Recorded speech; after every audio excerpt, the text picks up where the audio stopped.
साहेब 48 तासामध्ये तुम्ही एक GR आणलेला आहे.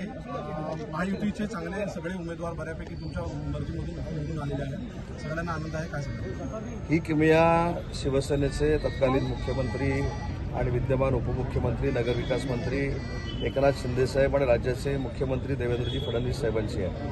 काल ज्यावेळी मी सांगितलं की उद्या साने गुरुजींची 125वी जयंती आहे आणि त्या कार्यक्रमाला मला चिपळूणमध्ये जायचं आहे असं मी ज्यावेळी शिंदेसाहेबांना सांगितलं ते मला स्वतःहून शिंदेसाहेबांनी विचारलं की पहिलं चिपळूणमध्ये आपल्याला काय काम केलं पाहिजे. कारण आपले महायुतीचे सगळे नगरसेवक नगराध्यक्ष आपला निवडून आला आहे आणि मी साहेबांना विनंती केली की 150 वर्ष या नगरपालिकेला पूर्ण होत आहेत त्या इमारतीचं काम जर आपण त्यांना करून देऊ शकलो तर एक चांगला संदेश संपूर्ण नगरीमध्ये जाईल.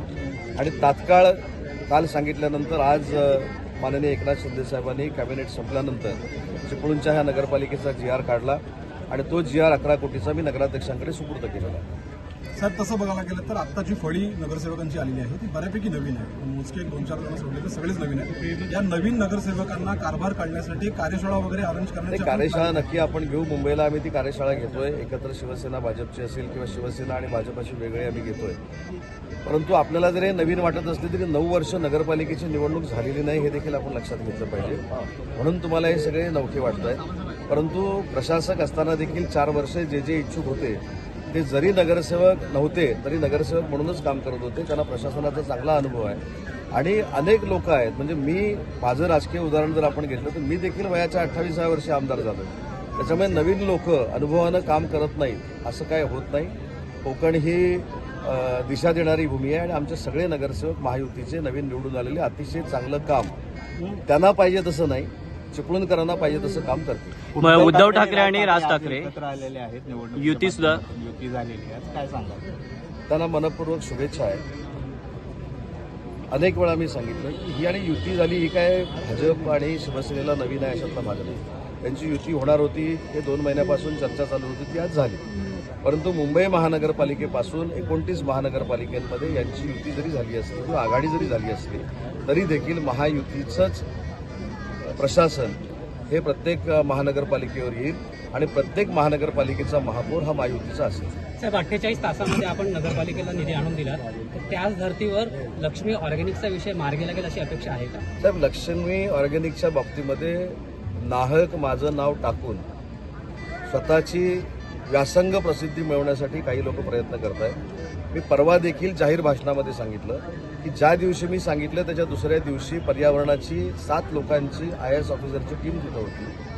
त्या बाबतीमध्ये स्पष्ट जर पालकमंत्री म्हणून मी भूमिका घेतली असेल की ती जर काय PFAS जे असेल हे जर घातक आहे तर ते घातक आम्ही व्हायला देणार नाही म्हटल्यानंतर एवढा टाहो कशाला बाकीच्याने फोडायचं.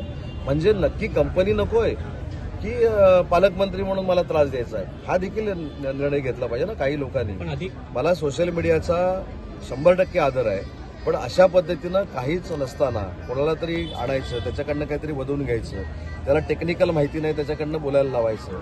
माझं मत असं आहे की सरकारची भूमिका स्पष्ट आहे की अशा पद्धतीचा प्रकल्प जर होणार असेल तिथं प्रोडक्शनच चालू नाही आहे.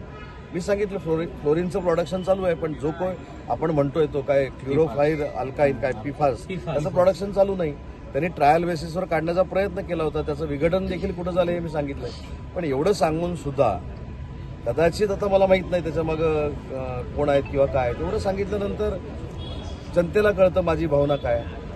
पण काही लोकांना जाणीवपूर्वक जर कळतच नसेल तर मी त्याला काय केलं. पण पुढे सरकार ऍक्शन घेणार आहे की नाही? अहो मी तीच सांगितलं ना जर याच्यामधनं काहीतरी वेगळं घातक निर्माण करण्याचा प्रयत्न कंपनीवाले करणार असतील तर त्याला आम्ही बॅन करू इतक्या चांगल्या भाषेत सांगून सुद्धा बॅन करू प्रतिबंध करू बंद करू आता 3 शब्द सांगितले.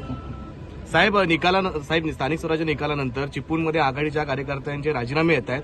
महायुतीशी काही संबंध झालाय का म्हणजे कॉन्टॅक्ट झालाय का त्या नेत्यांचा स्थानिक कार्यकर्ते? एवढंच तुम्हाला सांगतो की अनेक युतीचे निवडून आलेले नगरसेवक हे पालकमंत्री म्हणून विकासासाठी माझ्या संपर्कामध्ये आहेत. मी त्यांना सांगितलं की ते जर माझ्याबरोबर आले माझ्या पक्षाबरोबर आले किंवा भाजपामध्ये आले तर आम्ही त्यांच्यावर काही अन्याय व्हायला देणार नाही. ते वर्षानुवर्ष आमच्या समवेत काम करतात अशा पद्धतीची वागणूक त्यांना आम्ही देऊ. ओके.